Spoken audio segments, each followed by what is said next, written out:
On a l'impression de se retrouver dans le film Field of Dreams. Il y a peut-être un joueur de baseball oldies qui va sortir des champs. Ben non, c'est Étienne, c'est encore mieux. Étienne qui est le descendant d'une famille d'entrepreneurs dans l'agroalimentation, papa, maman, mais ça remonte, en te saluant, mon cher Étienne, à ton arrière-grand-père qui est un gamelin, donc du côté de maman. Oui, c'est ça. Raconte-nous où on se trouve ici, dans un coin de pays enchanteur, il faut le dire. Exactement. En fait, présentement, on est à Pierreville. On est dans les serres, les nouvelles serres qu'on vient de construire. Si on vient à l'entreprise, en fait, c'est ça, c'est mon arrière-grand-père qui a acheté la ferme en 1956 avec mon grand-père. C'est plutôt lui, mon grand-père, qui s'occupait des champs et tout, qui faisait l'entretien et puis qui a démarré ça. Ensuite de ça, en 1987, il y a mes parents qui se sont joints à l'entreprise après avoir étudié à l'ITA Saint-Hyacinthe. On a fait quand même le parcours académique. Ouais. Et ça, c'est bien, parce qu'on apprend quand même toujours sur les bancs d'école des trucs qu'on ne connaissait pas, peut-être, des nouvelles technologies. Donc, ils ont suivi le bon chemin, comme toi, éventuellement, d'ailleurs. Oui, exactement. En fait, c'est sûr, dans ce temps-là, c'était très, très, très innovateur. Les choses, c'est sûr, en agriculture, n'ont pas immensément changé en dedans de 20 ans. C'est vrai? Mais oui, j'ai quand même appris beaucoup de choses. En fait, en 2013, je suis allé à l'ITA, moi aussi, à Saint-Hyacinthe. J'ai suivi le même parcours académique que mes parents. Puis ensuite de ça, en 2016, je me suis joint à l'entreprise. Puis j'ai vraiment pu apprendre beaucoup de choses au niveau de la production, au niveau des serres. Même si j'étais déjà sur l'entreprise quand j'étais jeune, il y a eu une bonne différence. J'ai pu vraiment approfondir beaucoup de choses. Oui, parce que toi et ta sœur, qui a gagné l'entreprise il n'y a pas si longtemps, vous êtes presque nés. On disait pas seulement ils sont hauts comme 3 pommes, ils sont hauts comme 3 tomates, mais vous êtes nés dans des... Probablement que vos parents vous cherchaient... Oui, dans les serres, entre autres, ou même dans les champs aussi. Puis encore plus drôle que ça, c'est au marché public. Il y a beaucoup de gens qui, encore aujourd'hui, nous disent, on se rappelle, on te voyait d'être tout petit, puis quasiment dans le berceau. Fait que oui, on a vraiment grandi dans l'entreprise, puis autant moi que ma sœur. Puis non, c'est vraiment un plus qu'on a de tout connaître aussi déjà de l'entreprise. C'est pas comme si on s'était greffé à une autre entreprise autre que la famille. C'est sûr. Ouais. Puis, on le dit souvent à l'émission, les entreprises familiales, ça revêt toujours un cachet supplémentaire parce qu'on se reconnaît. On dit « Ah, il ressemble à maman, il ressemble à son père, etc. » ou ta sœur, peu importe. Mais on sait que... tu sais, il y a l'expression qui dit les pommes tombent pas loin des pommiers. C'est une expression que tu connais bien et qui est en plein dans ton domaine.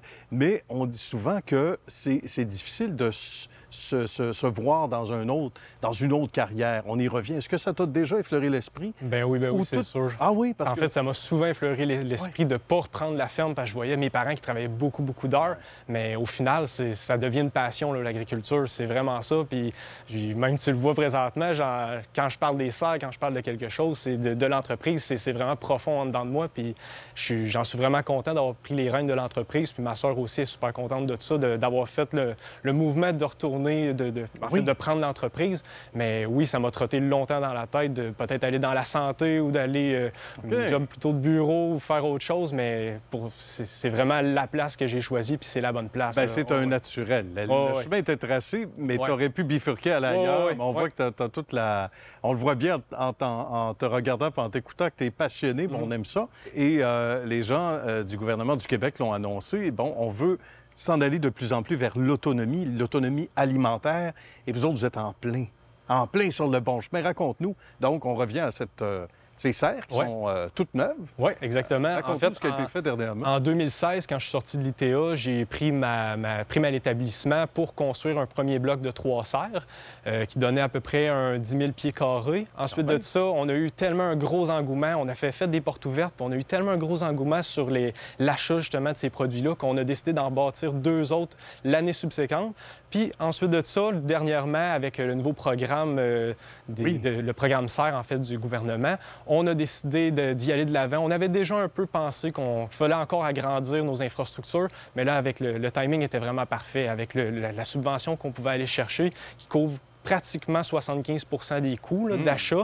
Fait qu'on a décidé d'y aller. On a rajouté encore 5 autres nouvelles serres. Fait qu'on a vraiment doublé notre production. Là. Et on dessert qui avec ces serres extraordinaires? En fait, on dessert qui? Drummondville, particulièrement, les marchés. Ouais. Parle-nous de ça, des marchés. On y revient parce que c'est là où tu retrouves ton monde aussi. Ouais, Les familles vous en parlent beaucoup.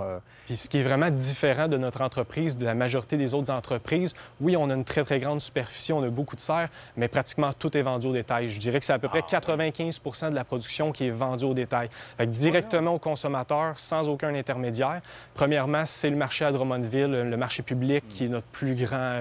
c'est là qu'on va vraiment vendre le plus d'aliments. Sinon, après ça, c'est le kiosque ici à la ferme, qui est notre deuxième point de service, qui est en importance. Puis ensuite de ça, sinon, c'est des petites épiceries locaux, c'est d'autres petits commerçants locaux aussi qui achètent. Qu'est-ce qu'on entend? Qu'est-ce qu'on entend autour de la table?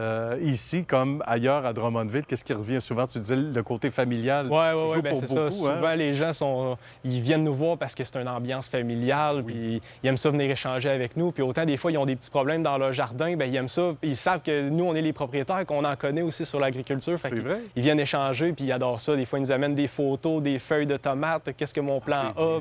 C'est vraiment une ambiance, c'est une ambiance de marché, là. C'est pas une ambiance d'épicerie. Non, pas du tout. Beaucoup plus humain, proche des gens. Ouais. On retrouve donc, entre autres, tomates, salades. Ouais. Rapidement, les Dans les aliments. serres, j'ai de la fraîche, j'ai du poivron, des haricots, des échalotes, de la laitue, des tomates. On fait vraiment une grande gamme de produits. Puis sinon, au champ, on a les mêmes cultures, mais on a d'autres choses aussi. On a entre autres du maïs, on a des cornichons, on fait de la framboise, on fait vraiment plusieurs choses. Très varié. Ouais. De quoi avoir une belle table. Oui, exact. C'est certain. Ouais. Bien, Étienne, merci de nous avoir reçus. Salutations à la belle et grande famille, à tous ces travailleurs qui sont dans l'ombre, mais qui travaillent fort aussi pour arriver à vos fins comme ça, année après année. Bravo pour les nouveaux investissements, c'est spectaculaire. Merci à toi. Merci, Nicolas. Merci de la rencontre. À bientôt. À bientôt.